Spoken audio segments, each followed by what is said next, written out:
Okay, thank you very much. We do appreciate your joining us today.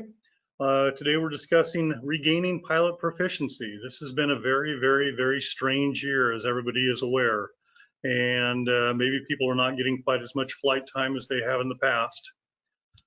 Today our panelists, our discussion people, will be starting with Jim Viola, the President and CEO of HAI. We have David Dziura, who is the Chief Pilot and Chief Flying Instructor for Colorado Heli-Ops.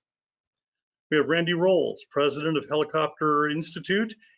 Randy is also a director on the HAI Board of Directors and is the liaison for the Training Working Group. We have Randy Gawenda from Frasca. He's Business Development Manager. Do appreciate having you gentlemen on today. We do encourage you to ask questions. If you have questions for the panelists today, if you have some, use the module, the question module in the control panel that is part of the GoToWebinar module. Simply type it in. It will send us a signal and let us know that we have questions. We will address all the questions at the end of the webinar. People have also asked about receiving videos so they can watch it later. Perhaps they might miss something or you want to share it. The video link will be sent around tomorrow, usually within 24 hours at after the completion of the webinar today. So now I'd like to introduce Jim Viola, our HAI president. I understand he might be having a couple of technical issues today, as most of us have had problems through our webinar experiences this year. Jim, knowing our subject on regaining pilot proficiency, and you're a pilot, what have you been doing to maintain your proficiency this year? Well, thanks, Dan. Yeah, I think you summed it up. It's like a year no other. And as far as proficiency, you know, I'm sure this great panel here, you know, with David, Randy, and Randy will get into, you know, the differences between proficiency and currency. And yeah, I like to. Well, I think if we were working in the same building, I think those that work around me know that if I go 2 weeks without flying, it really affects my personality. So not only do I try to fly to stay a happier human, but definitely the proficiency side. So when I do get out, I'm not flying from point A to point B normally, but I'm actually going out to fly some of the more difficult maneuvers to maintain my proficiency with confined areas and with some of the stuff that we were able to do that's different from airplanes, since we don't have, you know, those long paved out runways that make it so easy to fly from point A to point B, but take advantage of the vertical lift opportunities of the HAI and its members. So I try to get out as often as I can, and if it's gone 2 weeks, that's too far. And the same thing as a flight instructor, you know, I do my best to fly with as many owners and others that I can be in the aircraft as often as possible. And of course, hitting the books is something that you got to do prior to. And then certainly if you're out flying and a question comes to mind and you don't know the answer, then you should refresh your memory when you come down. So that's some of the practice that I use. But as you said, Dan, you know, we're going to talk about recurrent training and maintaining proficiency today. We lined up a great panel, and you know, with all the training that's required, you know, and with some of the you know what the business is being cut back, we know it's cutting back on a lot of opportunities to spend time in the air and doing what everybody loves, which is the missions out there, except for, of course, the firefighters who are really doing a heck of a job this year, trying to put out all the fires in California here in the United States. And look forward to the opportunity here, if you haven't heard, the November firefighting conference, which is going to be virtual.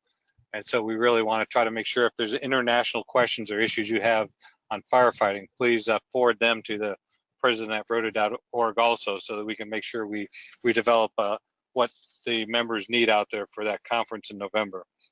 So while the FAA and other CAAs around the world have issued exemptions for some of the licensing and proficiency requirements by rules, we also know that that adds risk to the operations that are out there.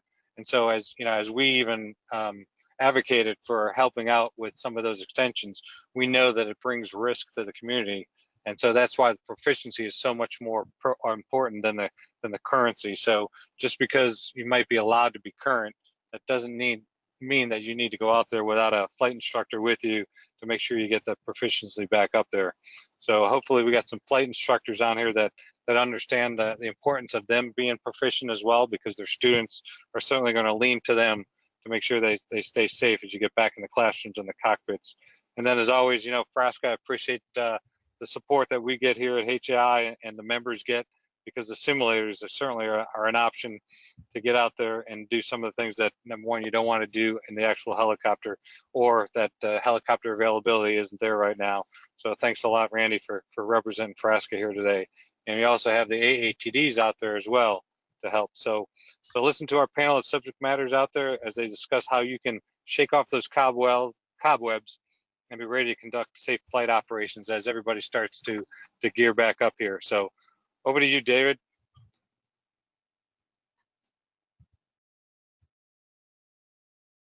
Okay. Yeah, I'm David Dziura, as previously introduced, and I'm going to go over kind of a broad overview of the. Dave, we can't see you right now. Okay. Yeah, I'll get set up there. Thanks. So I'm going to go over a broad overview of the topics that are presented with the currency and proficiency considerations. We'll touch on some of the things Jim said, and we'll go in a little bit more depth on some of the things as well. So to start off, I'd like to thank everybody for joining, just as everybody else has, and yeah, I look forward to getting into a discussion. So we will be entertaining questions after the short presentation we're about to put on here. So I'm just going to go through a few slides. To start off here, we just want to acknowledge some of the research and studies that have been done to put into perspective the hazards and risks that we're facing.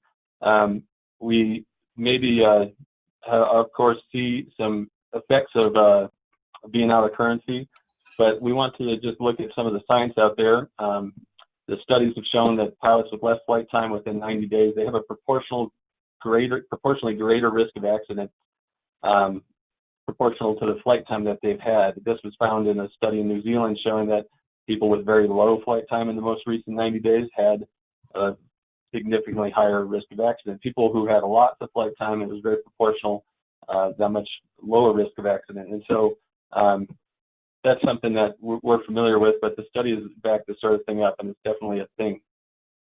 Patients undergoing surgery are more likely to have complications and even die when surgeons are coming off of a break. So this is bigger than aviation, of course. Anything that's a technical skill is subject to these sort of considerations. And so they found in these studies, again, with surgeons, that if they took a break, even 1 to 2 days was long enough to statistically see a change in the outcomes and complications from surgery. And so these correlations are not always something that we can draw enough conclusions from to say exactly what's happening, but the science and statistics show that even short breaks, like a weekend, if you had surgery on a Monday, you were more likely to have complications than if they'd done surgery that one day before. And then, of course, that was proportional to break length if they were longer breaks. So those are things for us to consider. Back to aviation, considering some automation considerations with 747 pilots. Even when you're in the cockpit, you can suffer from some of these things if you're using automation or not practicing certain skills. So as Jim said, there's a lot of different circumstances going on. Maybe we're doing only specific types of operations. Maybe we've been furloughed, laid off, whatever the circumstances are on a break, even switching positions. All of these things we want to consider what skills are potentially getting out of frequency. So to address these hazards and risks we've identified there, we know, of course, regulations are there to lay a baseline for us, Part 61, Part 135, other operational considerations from organizations like the U.S. Forest Service or otherwise. They only have rules or policies that dictate the very baseline or the minimum you might have to do for currency, of course. Then there's company policies, and then, apologize for that, sit down. Within that, we've got our personal minimums.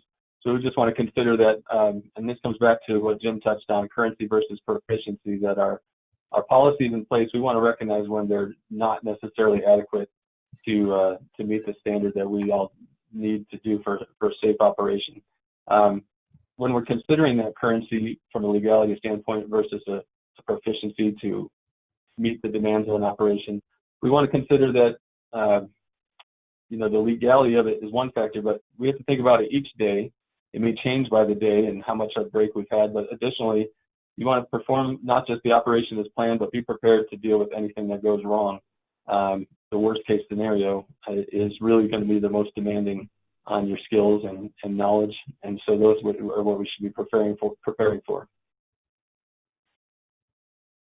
So in terms of the current challenges the industry is facing, the best way for us to approach it from a training standpoint and a risk assessment standpoint is to identify the currency and proficiency risk. So the most important thing about that is to be proactive and identify these issues before we're seeing incidents or accidents occur, of course. And we want to look at training or currency gaps. So the opportunities to do that can be anytime, of course, that you're hiring or bringing new people on board. That's one time, of course, to do it. But internally these days, like Jim said, a lot of people are seeing less flight time. And so we may not always have as robust procedures to find and seek out areas of or currency gaps. And that's something that I think in these times we have to consider looking more closely at. As a last-minute last fallback, using a FRAT or flight risk assessment tool that addresses currency for each flight is a really best practice to make sure that at least just before that flight is being accepted, that assignment is being accepted, that the pilot and any other personnel is appropriate, look at the currency and make sure that that person's in a safe position to complete that. Once we've identified these potential risks and hazards, then to take action on it, we can consider the acronym TEAM, which is something that can be used to basically determine what action you're going to take when you see a risk. So transfer of risk, we'll talk about a little bit later. You can choose to eliminate the risk, of course, by determining that the proficiency is not there and not doing the job or postponing it until there is the necessary proficiency and skills. Mitigating the risk is something we talk a lot about through training here. And then once the risk is at the lowest acceptable or reasonable amount, then we can consider accepting that lowest acceptable risk. So we'll talk about some of those actions we can apply. And then looking at our what Jim mentioned there, the FAA has issued exemptions for the COVID circumstances, Part 61 to 135. So the legal proficiency versus current is important, but even in those circumstances, those who have accepted the exemptions know that the FAA required a list of mitigations to be implemented and sent in order to take advantage of those. So we have to follow through on those, but we have to look internally and determine what's appropriate to address that additional risk. So let's talk about training. Training is one of the best mitigations, of course, when somebody's been out of the cockpit or out of currency at a certain operation. And so just to start off, of course, we want to identify the operations and skills that are most out of currency. We want to look and see maybe, sometimes we have a tendency to jump in and go and rip a bunch of certain, emergency procedures otherwise, and that might be appropriate, but, it's appropriate also to look and see and ask the right questions to say what else is, it might be lacking that might be not as immediately apparent. Studies show that situational awareness and kind of peripheral factors can suffer before maneuvers. And so anecdotally as an instructor, I may see this frequently as well, is that, the maneuvers, maybe there's a small amount of, as we might call it, rust, or maybe the maneuvers are maybe looking real good, but we want to consider some of those peripheral soft skills that go along with being the PIC. We understand that those can break down even in small ways that we want to identify and train to make sure that the operations are safe. And so that's a big part of the training, is to address those factors. The flight scan can break down. Perhaps it's just less awareness of performance, aircraft performance, power margins, wind direction and velocity, things of those nature that some pilot might normally have all the bandwidth for, and coming back from a break can reduce that SA. And potentially it could just be a lack of currency or straight up forgetting, but a reduction in best practices execution can also be a result. So even though somebody can fly, they may have forgotten, or maybe we need to retrain on the absolute best way to follow through on what we're doing. when we're doing that training, we want to maintain high standards when we're training to proficiency. So we're acknowledging here that there might be external pressures. Those can come from a variety of sources. And those, when somebody's coming back from a break, it could be financial pressure to keep the cost of retraining down. It can be time pressure. It could be a contract or something else that's applying some sort of timeline or otherwise. And we have to keep in mind to fight the good fight as both instructors and pilots or operators to maintain that level of safety and recognize that compromising, any sort of proficiency standard due to those unfortunate circumstances only in the end creates a higher risk and might undermine any training expenditures that you put into it. So maintain those same standards that you would in any other circumstance, despite the currency issues. And then consider a tiered reentry to operations. So if somebody is less current to a certain type of operation or coming off of a break or something of that nature, working gradually back into the most demanding operations is a good practice. So by tiered, we just mean perhaps there's certain types of flying that are identified as low risk, maybe from a flight risk assessment tool or otherwise. We can set different limits in terms of what's an acceptable number for a flight to launch. Those sort of things can help make sure somebody reworks in at on a graduated level so that we don't throw them into the fire pan right away and ask more than somebody can give on the first day back. We also have the opportunity to transfer higher risk operations to the most current pilots. So although that can sting a little bit, if somebody's already been slow on flight time from a best practices standpoint and risk management standpoint, we know that while trying to integrate other people with the low risk flights, when it comes to the most demanding operations from a risk management standpoint, that transfer risk makes sense. So when we go to do that training, we want to make sure that as a pilot, we come prepared. Some of these tools I'm sure everybody's familiar with, but just considering the mental rehearsal and visualization. Chair flying it pays huge dividends and really important to basically maintain currency even when you are flying frequently, in my opinion, and especially after a break. Some people may have the opinion that it kind of stops with flight training when you're a student pilot or otherwise, but training your mind with real-time scenarios, closing your eyes and going through something in real time, either something that's dangerous or something you don't do frequently, is really going to train your mind to react in a predictable way when you encounter those circumstances in the cockpit. And it's an excellent way to show up and reduce the flight times, the expenditures, and the time spent in the cockpit. You can show up more prepared. Hitting the books is something hopefully everybody's familiar with. You might be unaware of the knowledge that's stated until it's needed. We know this can be most critical in emergency procedures or demanding operations where something that you might expect to be on the tip of your tongue takes more time to produce, and that might be critical time. So if we know that we're out of practice or less practice than usual, keeping high frequency look at the flight manual or other procedures is a good thing to do. And lastly here, using simulators, as Jim mentioned, to the maximum capabilities when available. Just taking it just a bit further than what Jim said. Again, using scenarios to enhance the learning transfer to real situations. All simulators have different capabilities, but being familiar with that and applying them to do maybe something more advanced or go into those confined areas in the simulator and walking through the procedures, really working through the best practices in those situations, also working on your scan of power margins and considering winds, whatever it is that is demanding in your job, your simulator may be capable of bringing you back up to speed and reducing the risk that you're going to expose yourself to. So during those training exercises, hazardous attitudes are something that we can be on the lookout for. Some people, when we hear hazardous attitudes, we kind of think about other people. We think about the most extreme cases where we say, oh, this person shouldn't be in the air and things of that nature. But we want to identify that hazardous attitudes are something we're all capable of on a very subtle level. And we probably do have these thoughts on a regular basis, and it's our job to identify them and to recognize how they're counterproductive to safety. So some examples when you're retraining, just the tendency to have that invulnerability thought that I'm fine, it's like riding a bike.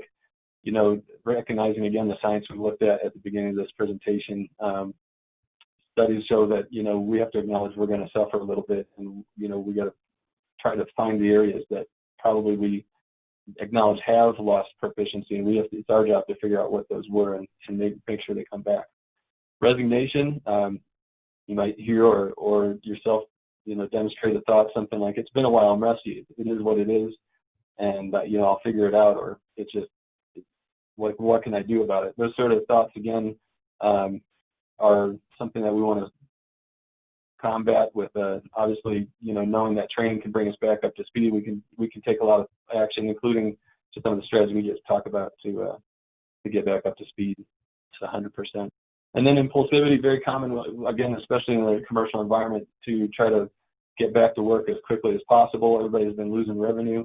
You don't have time to take the steps that might be appropriate or necessary to get back up to safe level of proficiency. And so again, just making sure that we apply the appropriate time and resources to make sure that we get back up to a safe level. Lastly here, we're just going to kind of summarize with some tips for success for training. So we're summarizing a bit and a couple other items here. When we're implementing these training sessions or doing it yourself, consider again the scenarios and aeronautical decision making in addition to maneuvers. It's not immediately apparent sometimes when you're flying the ship coming back that some of those things have suffered, and we can bring them to the forefront to make sure that they don't bite us when we get back up in the air. In hand with that is practicing situational awareness and regular PAVE assessment. So situational awareness is something that we can actually practice, and we want to do so by a simple method would be just at regular intervals doing a little PAVE assessment, checking on the pilot.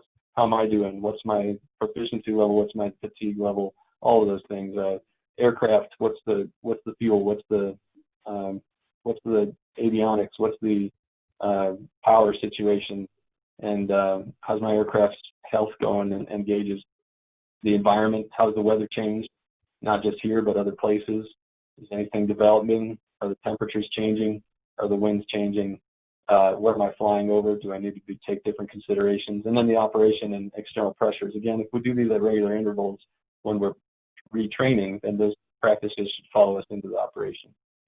Methodical use of checklists is always important, regardless of your currency, but it's more important when we haven't been in normal practice. So best practices of both mental habits and checklists, but also obviously physical checklists are going to be crucial for us to reintegrate.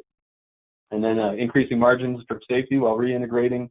Some of the ways we can do this, we can consider giving ourselves larger performance margins when we're coming back, and making sure that we only accept missions that build in that extra space or margin for error.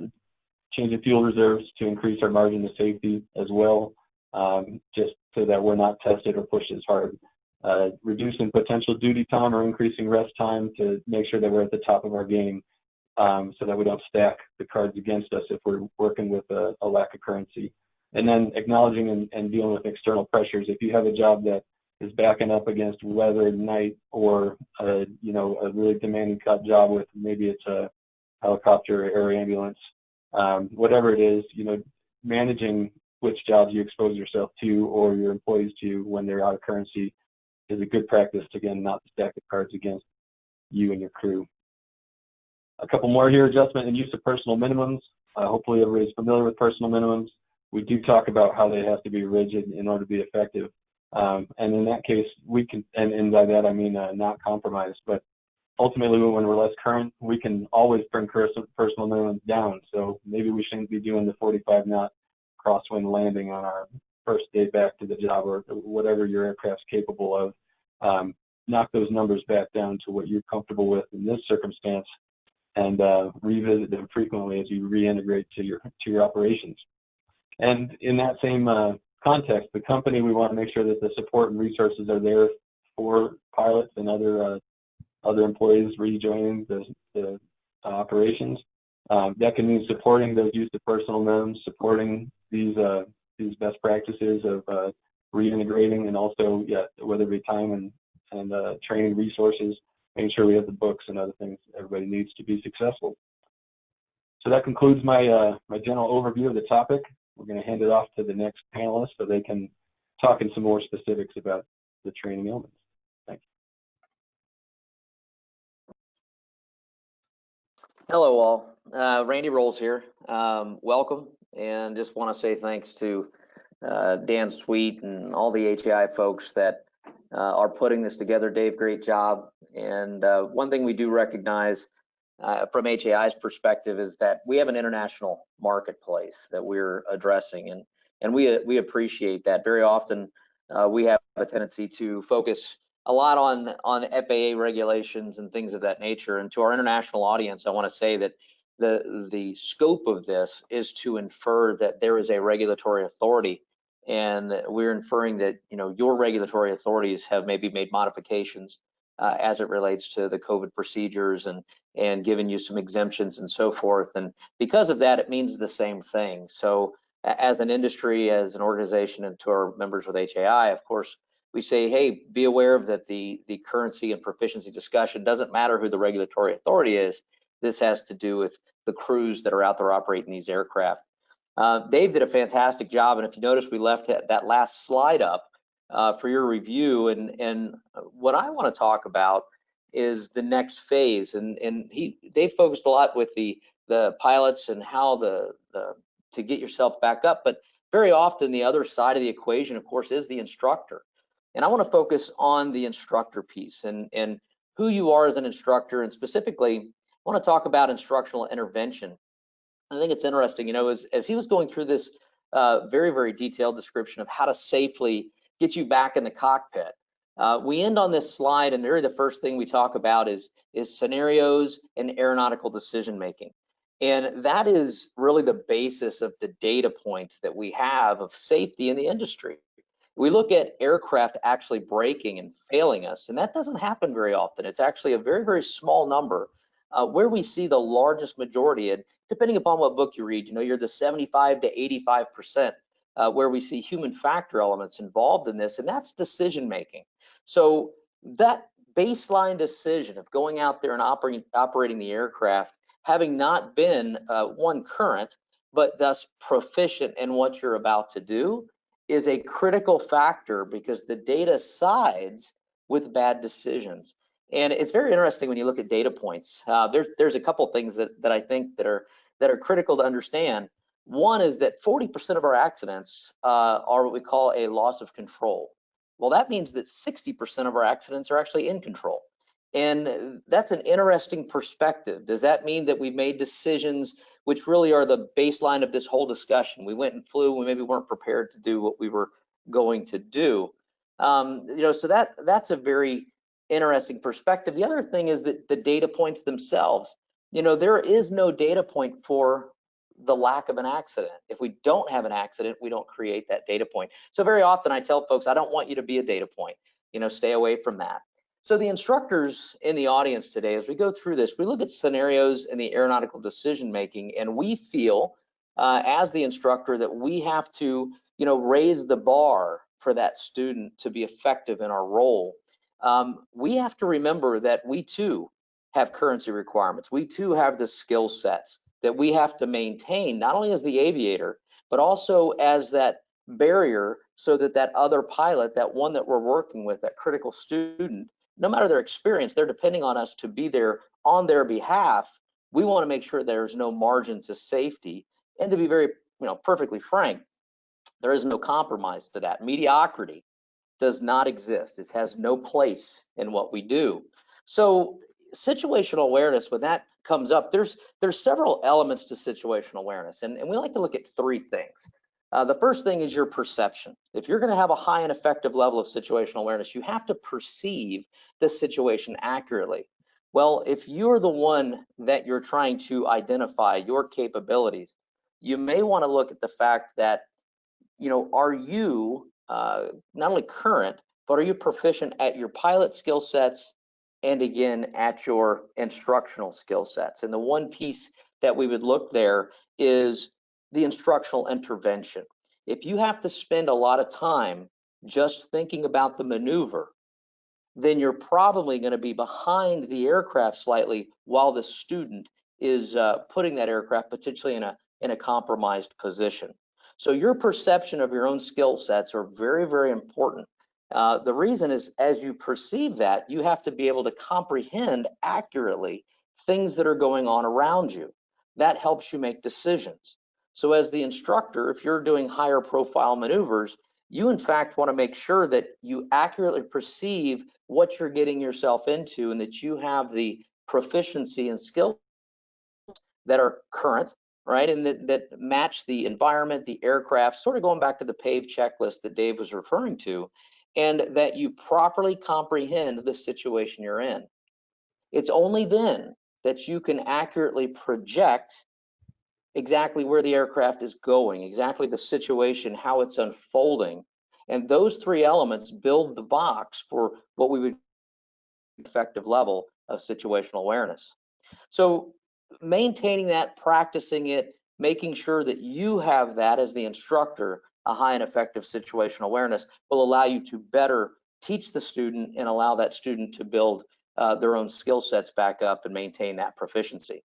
He mentioned some margins of safety and methodical use of checklist. Well, they're very intertwined. One thing that we want to do from the instructor perspective, as we bring the pilots back into the cockpit and get them flying again, is don't make assumptions. Make sure we go to the baseline. Get them back to basics. Start with the basics and let that pilot earn the next maneuver, that higher proficiency level. Let them take you. Don't make any assumptions. Go through the basics. And you know, no matter how advanced I work with a pilot, they may come in for doing touchdowns on NVGs, and we're going to do all these great maneuvers and have a good time. But it always starts with a normal takeoff and a normal approach.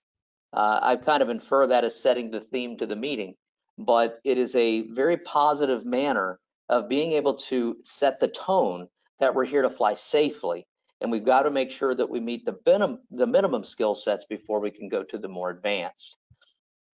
Another identified point here was the performance, fuel, duty rest times, fatigue. You know, if you haven't flown in a while, and I'll go to the folks that fly at night, a lot of my work is done at night, and I will tell you that having a week off, just one simple week, and then having to go back in and doing, you know, advanced maneuvers throughout the, you know, 10 p.m. to 5 a.m. profile for, say, a lot of night vision work, your body will reject the notion that it's not being allowed to go to bed. So the fatigue factors do come in, and there's more than one time that part of my instructional intervention is either one, restrict the maneuvers we're going to, or number two, cancel the flight. We can do it tomorrow night. Or again, have another instructor. The reality of your own personal skill sets degrading based upon something like fatigue is very, very real. The end result of a bad decision could be the data point we're trying to stay away from.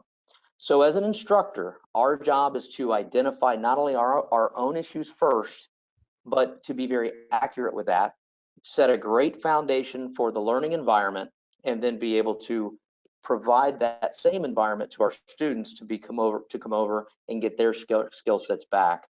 Nothing has changed as it relates to, you know, scenario-based training, scenario-based evaluation, working aeronautical decision making into that. But at the end of the day, we're definitely trying to maintain our skill sets as instructors for the instructional intervention process. And I'll leave you on this note. An instructor's job is very much like if you approach a railroad track or a railroad crossing. We have these all around the world, and they're based on timing.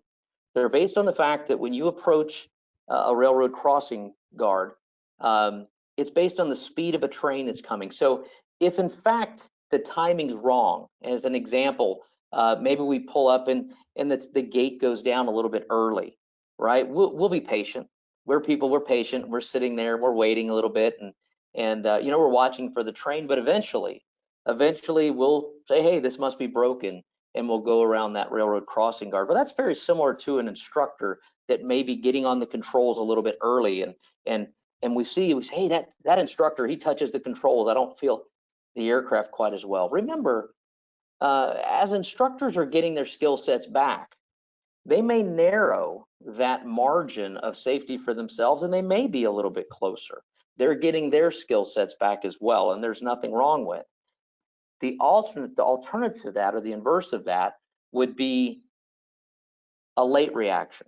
Same thing, you know, you're approaching that railroad guard and, you know, you go up to it and you're not thinking anything about it because the railroad guard is up, and all of a sudden, boom, you get hit by a train.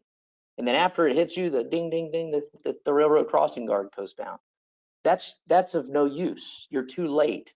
And an instructor that has poor instructional intervention techniques, it's not current, that's not maintaining situational awareness, that is an accident that's going to happen. So we've got to make sure we not only maintain our pilot skills, but the instructors have to make sure they maintain their instructional skills to have a high and effective level of situational awareness. Thus, you can have a high and effective level of instructional intervention. One thing you can do is simulation. Aircraft are expensive to go out there. You need to keep those proficiency skills up in the aircraft. We at Helicopter Institute have invested heavily on simulation because I believe in it with all of my heart. And I will have my instructors go to those simulators and we practice certain maneuvers, articulating the maneuvers, how to teach them. And I can show a lot about what mistakes a student will make in a safe environment of simulation and not in the actual aircraft. And once they learn those instructional intervention skill sets in the simulator, they bode well going right over into the aircraft. So, you know, really believe in that. Look at the simulation opportunities, whether an aircraft in the hangar or 2 chairs in the office, or again, the best thing is an AATD or an FTD, whatever you can do. And I really want you to embrace that, because as an instructor, those skill sets are perishable, but they can be regained, not easily, but with a good effort and just making sure you stay current. So with that, I would like to say thank you again. We'll be here for questions and turn it over to Randy Gawenda.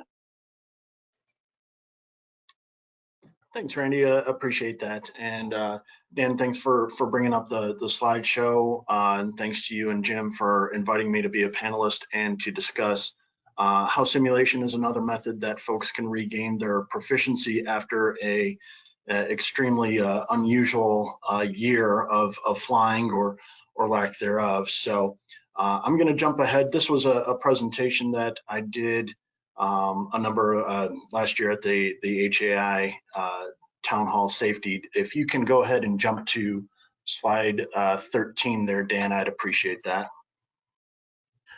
Randy, you'll have to tell me where slide 13 is. I apologize, it's not numbered. No problem. It'll show a picture of it'll be labeled a part task or cockpit procedural trainer. There you go, perfect. And so basically what I want to do is just give some quick pictures of the tools that are available. One of the mantras that I have in terms of using simulation to regain your pilot proficiency is use the right tool for the job.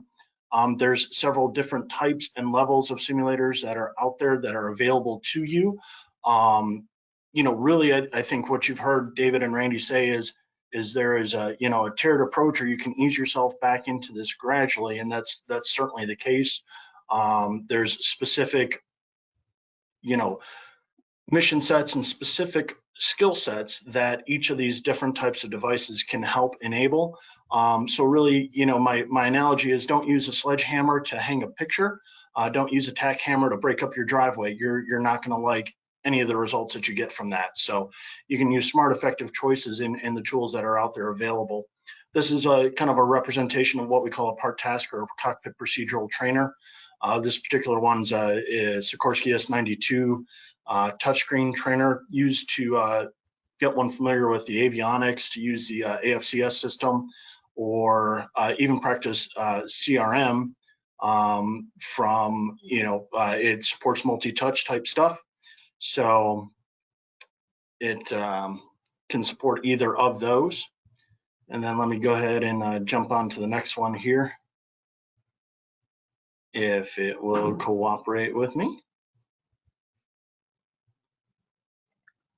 Not quite sure how we got that magnified there. Let's see. Yeah, go ahead. I can't see the buttons at the bottom too well, Dan, so. Okay. Just tell me when you're ready. There you go. This is an aviation training device, or what's called an advanced aviation training device. A little bit of a step up, and there's a wide range of what qualifies as an aviation training device. There are BATDs and AATDs. Some can be desktop, Some are a little bit higher level or a little bit more immersive, as this one is. Some don't even need a fuselage or a shell. So it can be kind of a range of different devices there. This is another example of an AATD. So again, you can see it's a non-homogeneous group of devices. So you have to do a little bit of investigation or research to see which one you think is really going to fit what your needs are. And as Randy and David alluded to, you have to analyze your skill set and where you are as well too, so you have a good understanding of what you need. More to that point is relying on your instructor. Sometimes our own perception of our skill set is not accurate. And a lot of times the instructor will see that very, very quickly. And a lot of times we all like to think that we're the best pilot in the world and we're very capable. It's hard sometimes to come to the realization that we do need work and we do need some help. And as Jim led off, there's a huge difference between currency and proficiency. And I'm going to hit some bullet points on that in a minute. This is more of a traditional flight training device, level 5, again, a little bit more full scale. This can be representative. It can be a little bit more on the specific side or a higher level fidelity. Again, the FAA regulations part 60 kind of dictate what the minimums are, but that's not to say that that's, the full set of what might be in any particular level 5 FTD or even simulator at that point. We jumped scale a little bit more for a type specific level 6 or 7 device. If you're in EASA country, this would be like an FTD level 2 or level 3. And this is something that is basically, if you took away the big motions of a level C or level D full flight simulator, a level 6 or a level 7 is the exact same type specific type of device. The aerodynamic model match in a level 7 helicopter FTD is exactly the same as a level D full flight simulator. Then you go to some of the more traditional ones that we all see are level B, C, and D full flight simulators. These are larger, take up a large building, but typically a lot of these are used in airline type training where you're doing zero time type rating, and the very first flight you get is a revenue flight with passengers in the back. Helicopter training and training systems generally are not always set up in that regard. Europe does not do a zero time type rating, so you have to be smart with your simulator choices as well. And this is from the inside, you can see this is a full flight simulator. If I flash back to a level 6 or 7 device, there's absolutely no difference from the inside there. In terms of types of training, and again, David and Randy have touched on some of these. I'm gonna go through them a little bit more.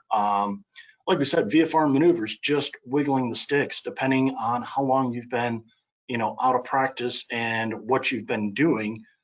Because the other facet of this is every type of, flying is a subset or a culmination of many subsets, many different disciplines that make up your skill set.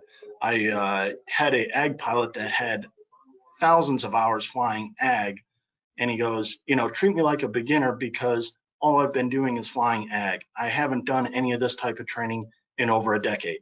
And to his credit, he was very self-aware. And, to Randy's point, I didn't make the assumption that we were just going to jump in and went, oh, he's got 8,000 hours. I expect him to already be a well-trained, proficient pilot in IFR disciplines.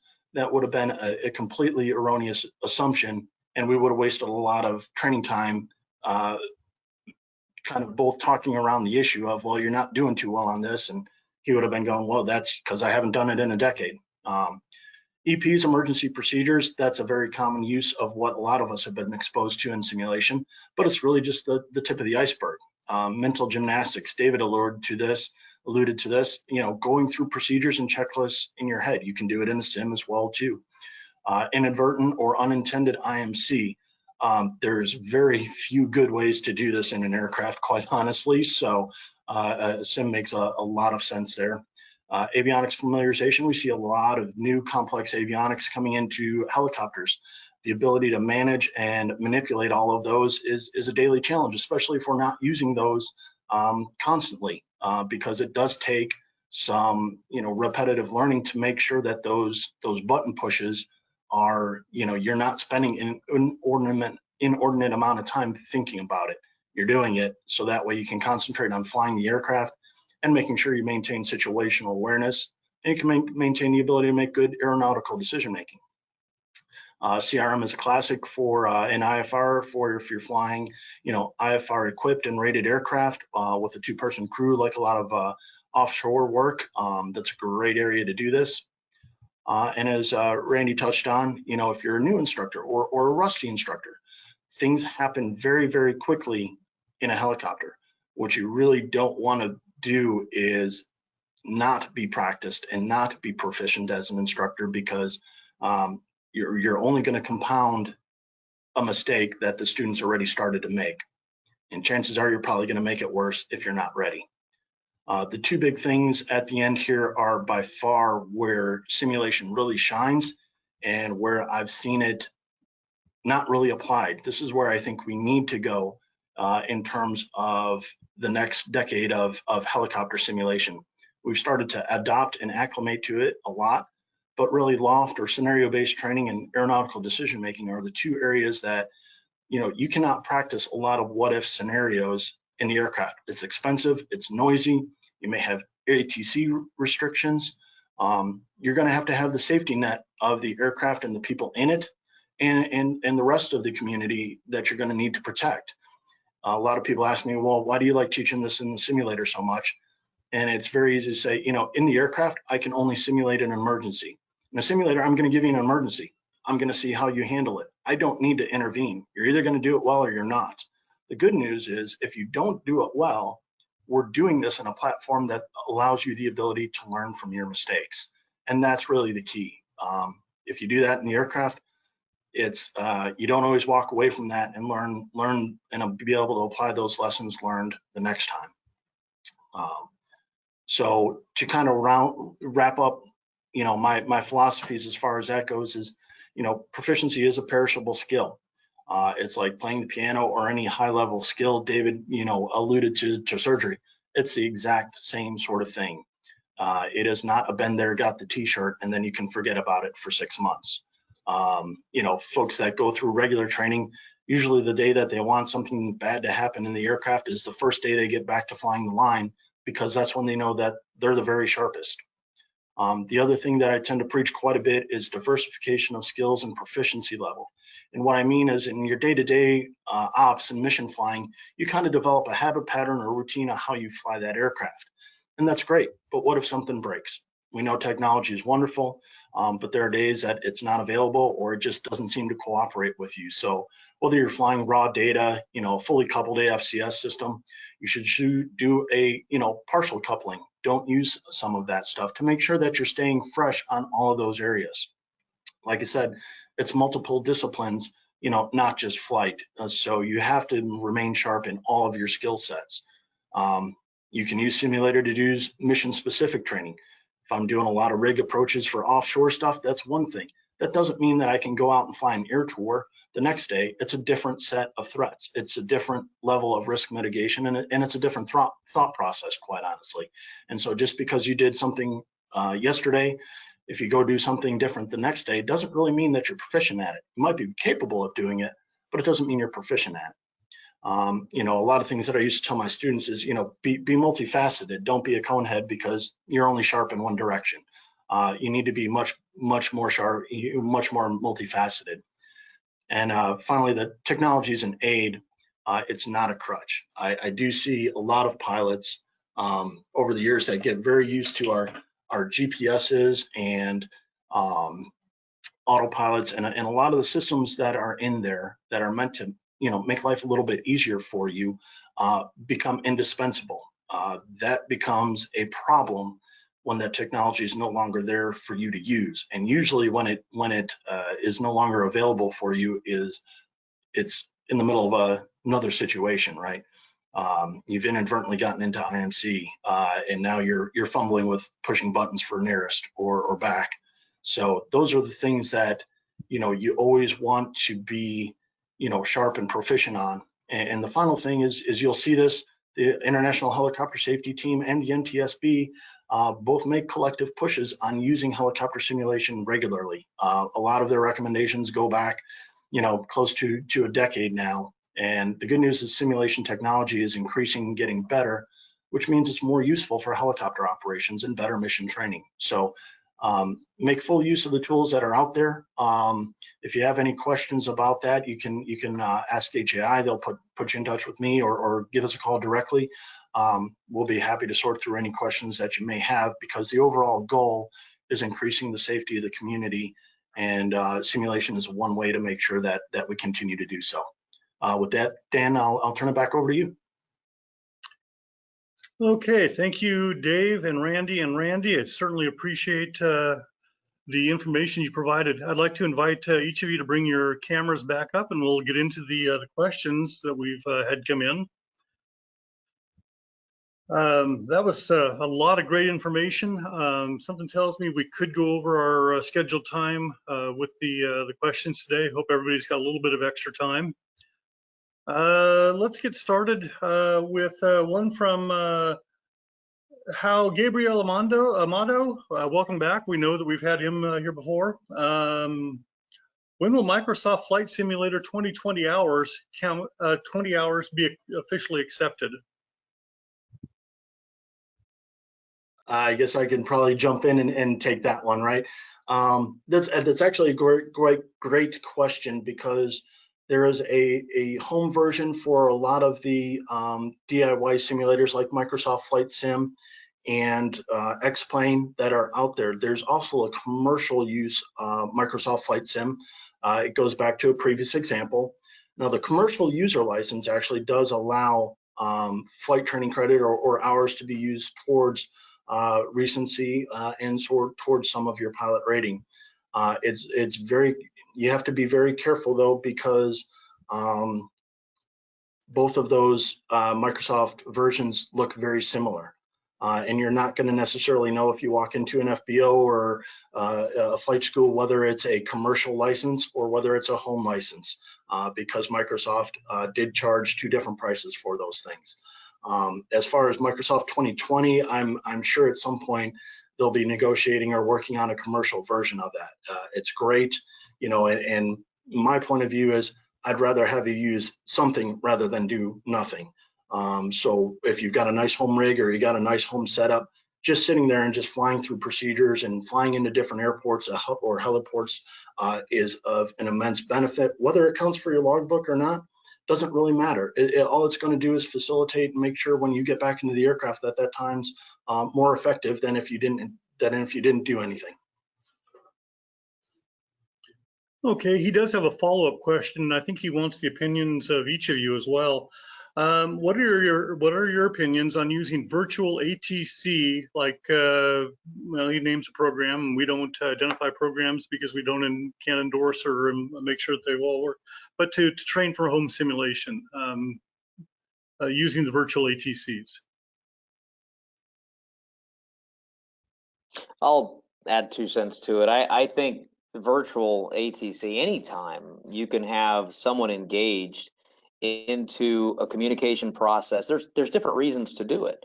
If you have a new student that is engaging ATC for the first time, the communication flow and speed is something great for them to get, you know, as much experience with as they possibly can.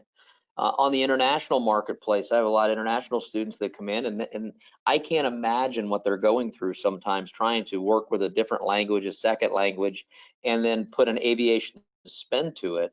So the fact that live ATC is available, or again, these programs or ATC programs are available that will engage their thought process into real-time communications, both the good, the bad, and the ugly of what takes place. That is fantastic. And again, it really helps to teach the cadence of the process. So I fully support it, and I'll turn it over to the other speakers for their thought. Sure, yeah, I have limited experience with that software, but I would definitely agree that it's not always about what's legal. There's a lot of great tools out there. I mean, I've used all sorts of, there's a great human videos on YouTube of ATC issuing clearances that you can stop and reset and go over and over again, and all those things where you get the opportunity to practice something in a drill manner has benefits. So, and obviously the simulated ATC brings about more of a scenario and context, which can only improve the transfer. So I would support it. And yeah, it seems like it can't do much harm. Yeah. For sure, and I would just say that the more immersive that you can make that simulation environment, the better. You get better mental efficacy, you get better buy-in from the student, quite honestly. So it's one of those things. The more realistic you can make it, the more value it's going to have for that student. Okay, well, this one's a bit interesting. We talked about other types of training, and so this one, I look forward to hearing the responses. Is it conceivable that I can fly an airplane at a much lower cost and it will count towards my helicopter proficiency? Is there any crossover benefit? Will employers accept fixed wing time? I think that's a great question, and I'll look at it from, there's a couple different perspectives on that question. Regulatory wise, so I'll look at it from the FAA and maybe doing flight checks on it. So the regulations allow a blending, if you will, for powered aircraft. So if you're going from, say a commercial level, or even doing an instrument add-on or things of that nature, there are cost savings for somebody to come in and maybe start out in the airplane. It's not so much the fact that the cost savings are the most important piece here. There are some differences regulatory agency-wise, and I'm going to speak specifically to the FAA. We have one which is a special federal regulation, SFAR 73, that is labeled towards the Robinson helicopters, and it requires a specified number of hours for someone to be able to teach in that aircraft. And then there's a specified number of hours for a make and model, if you will, for them to be able to teach in that aircraft. So in one single perspective, if you were looking to get into the helicopter industry and go through, say, the normal FAA or US certification process where you're going to go teach in that aircraft, the baseline is 200 hours in helicopters. So if somebody went out and did 100 hours in airplanes and then maybe did the rest in helicopter, yes, they could obtain certification, but they may not be able to obtain employment based upon both regulatory and possible insurance issues. And there's more than that, and I'll let the other guys talk on it, but that's one basic perspective you might want to look at. I don't have a whole lot to add. I think one of the big takeaways is to consider that, yeah, it's a great question because the FAA does allow a flight review to count across categories, but I think that's widely recognized as something that introduces some potential hazards if it's not managed in a way that I think we're agreeing is addressing the proficiency side of things. Certainly, we can acknowledge there's carryover across fundamental skills like attitude flying and task management, maybe automation management, but then there are the hard skills of flying that aircraft and the demands of a helicopter that, definitely I would say require somebody to be in the helicopter to operate it safely, especially more than every 2 years at a minimum. So, I mean, that's the absolute minimum baseline that you could get away with not doing it every 2 years. And I say that would be inviting a whole host of potential problems there. Yeah, and just to wrap up the comments, certainly the ability to add on a rating from a fixed wing, private pilot or commercial license is there, but there's 3 points, and we've kind of, Randy's hit the first one is, what are the FAA requirements? The second one is there's also insurance requirements to consider depending on the job that you're going for. There are certain time and type or certain hours that a lot of times you have to meet for insurance requirements, not necessarily FAA requirements. And I think the third part of that is your potential employer. I remember seeing not too long ago, there was a 121 carrier or a regional affiliate that was actually allowing, they would say, we wanted 500 hours of fixed wing turbine time, but if you have 100 hours of turbine helicopter time, we'll count that as the same as your 500 hours of fixed wing. So there are definitely those instances in those cases where people recognize that, flying a helicopter is probably a more complex operation and requires a higher level of skill in some of those applications. But, as both, Randy and David said, there's, I wouldn't necessarily say it's a cost of, it may be a cost-effective approach. Whether it's the smartest approach is going to depend on your career goals. Okay, Randy, actually your answer there, it's almost like you're reading over my shoulder. Is there a number of hours per year or per quarter associated with proficiency, and do insurance companies look for a minimum number of hours in a given period? Go ahead, David. Go ahead. I was just going to say that's going to vary in a lot of ways by your relationship with your broker and your insurance underwriters and all those things. That being said, insurance brokers and underwriters do have some leeway to make requirements of their own in addition to regulations and things like that. And it's a very, very difficult time to get insured right now. It's a difficult market, and so just expect and consider that you may encounter hurdles. That all being said, while I certainly understand and appreciate the question, just consider that I would say from the terminology of proficiency, from what the message we're trying to convey, that there wouldn't be an hour requirement that can ever, measure your proficiency. And certainly, we don't want to talk about extremes, but the point is that proficiency is tied into a level of skill that is defined by standards as put into a training course, syllabus, lesson objectives, or otherwise. And those are the things we want to reach for and obtain.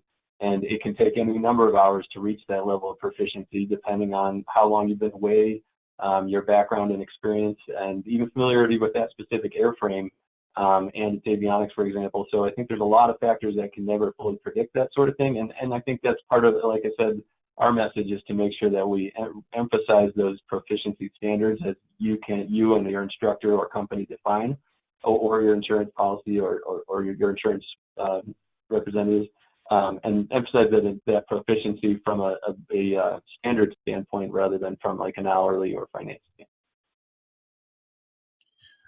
Okay, does night training satisfy both day and night FAR requirements for currency? I see a lot of nodding heads. That must have been a simple one. Yes, that comes out there's also some questions with night vision goggles where a lot of folks will say, well, is it an NVG or night? No, night is always night by regulation, and then NVG would be a separate parallel class if somebody had night vision goggle experience. And if they're ever looking for the guidance on that, the preamble to the regulations when they released these regulations, the FAA regulations on October 20th of 2009, there were some clarity statements that were put into the preamble. So there is guidance on that. Okay, what maneuvers can I do in an aircraft without an instructor on board? Are there any that I cannot do without an instructor on board? I'll just real quick keep the theme going. The key here is we're going back to proficiency. Yes, I mean, that's one piece of it.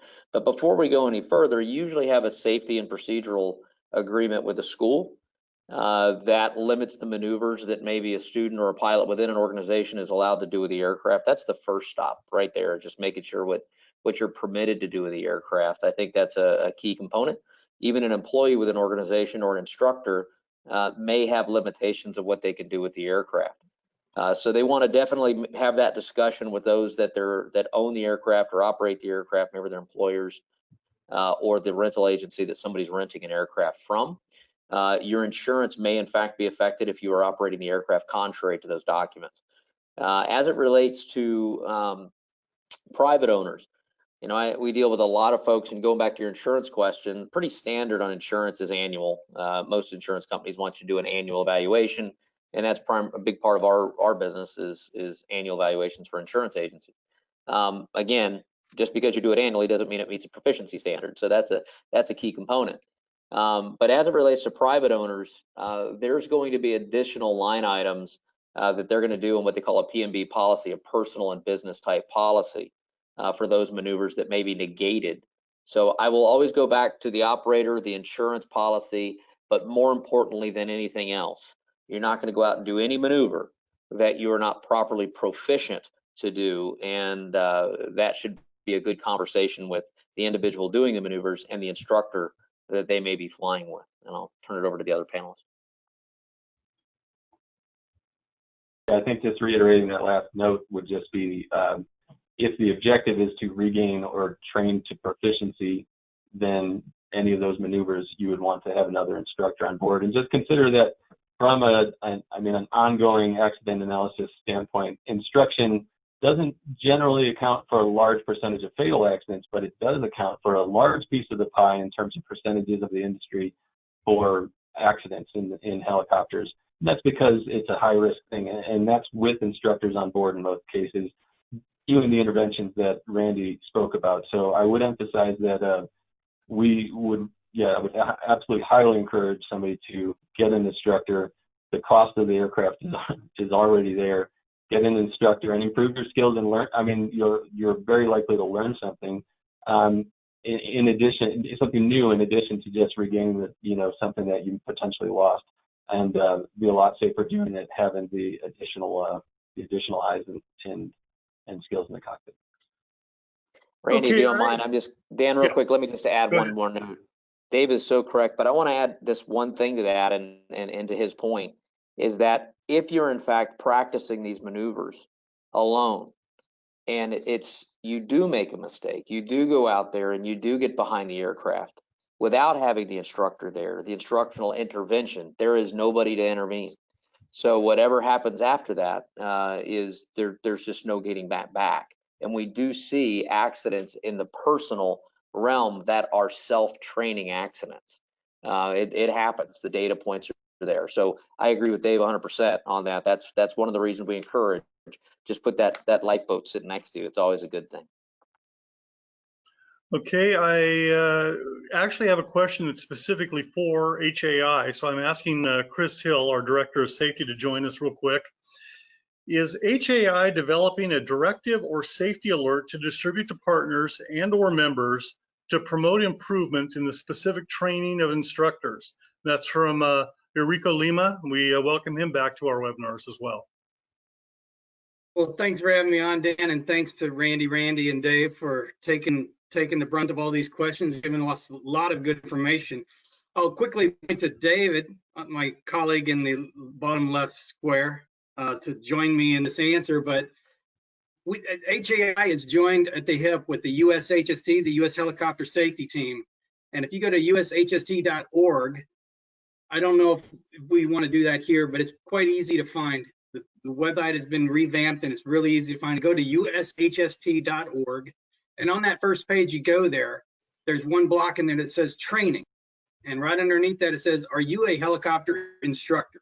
Click on that more info button, and there's a wealth of information that the USHST has developed specifically for training and for certified flight instructors around the globe, to help inform them on some of these types of questions that you're asking. Specific to your question, Eurico, HAI has not developed a particular directive. As an association, we don't really direct people, but we do, encourage and promote safety enhancements, particularly with, like-minded safety teams like the USHST. I'll quickly hand it over to David really quick. He is one of the focals on a particular safety training enhancement that he might like to share a little bit more information about. Dave, you want to take a shot at that? Yeah, happy to pitch in there. The thing that I'm the focal on is the HSC of pre-flight risk assessment for student flights and flight training. And so we are working on and developing guidance to help give some guidance to instructors on specific pre-flight risk assessment in a variety of formats that is training specific. I did encourage in what I spoke earlier the use of a flight risk assessment tool for all operations, but it's particularly important for training flights. So you can look forward to seeing that those resources come out. Additionally, I do and have on a regular basis work with flight schools, instructors, or anybody who needs information about pre-flight risk assessment or risk management and training on an ongoing basis. And we have a flight risk assessment tool that I'm happy to demonstrate and show to you, or work with you on the development of your own. And that's something in the past few weeks I've probably presented to 2 or 3 different flight schools on that sort of thing. So if you're interested in that, feel free to get my information from HAI or contact me directly. I'm happy to assist. And David, thank you for that answer. I know we're kind of running out of time as we go into overtime, but since there is lots of interest in the training topic, the USHST is going to be having a all-hands summer webinar. It's an extended edition. It's on September 16th, a Wednesday, from 1 to 3 p.m. Eastern time. And specific event it's entitled Vision Zero, will enhance training, get us close. And we will be going over some of these specific training enhancements of make and model transition training, the pre-flight risk assessment that Dave just mentioned, and recognition and recovery of spatial disorientation. There'll be a few other things that are on the agenda for that event. I invite you all to go to look for that. You can find it now on the FAA's safety team site. It's already listed as on the spans, and you will get wings credit for attending that course if you are registered on the site. And HAI will have that on our HAI at Work webinar site very soon. So thank you very much, Dave, for that. Dan, back to you. Well, as Chris alluded to, we are running out of time, so I'm going to wrap up things with the one question we always finish with. Each of you, please, what is the single most important thing, the most important message that you'd want our viewers to come away from this webinar with?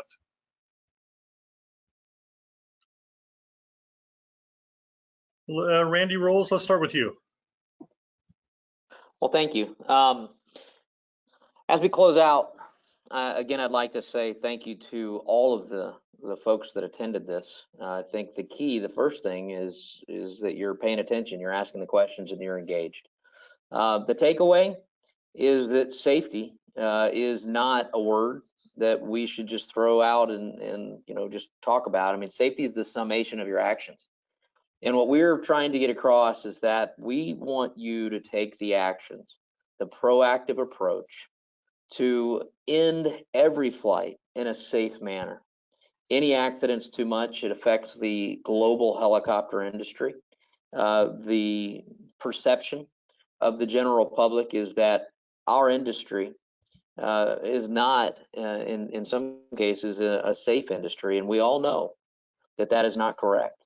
So continue to delve into this information, continue to ask questions, continue to engage your flight proficiency, challenge yourself. That is really what I hope is a takeaway from those folks that are here and in industry as a whole. But from ending my portion here to my fellow panelists, thank HAI and all of you for attending. Again, Randy Rowles, Helicopter Institute, if you ever have any questions, feel free to reach out to me as well. And thank you very much for attending. Dave, let's go with you next. Yeah, I think I would echo some of what Randy said. I think in terms of safety culture of the industry and how we approach these topics, the self-assessment side from a proficiency standpoint, it's just a very personal thing in the sense that your company, the regulations, there's so many things that really are there, but ultimately don't necessarily meet the standard in keeping you out of trouble. It falls ultimately on the PIC. And so self-assessment, I would say, is more crucial than anything else when it comes to these sort of things, and being honest with yourself and open with yourself about your level of proficiency and self-critique after each flight to help improve your skills.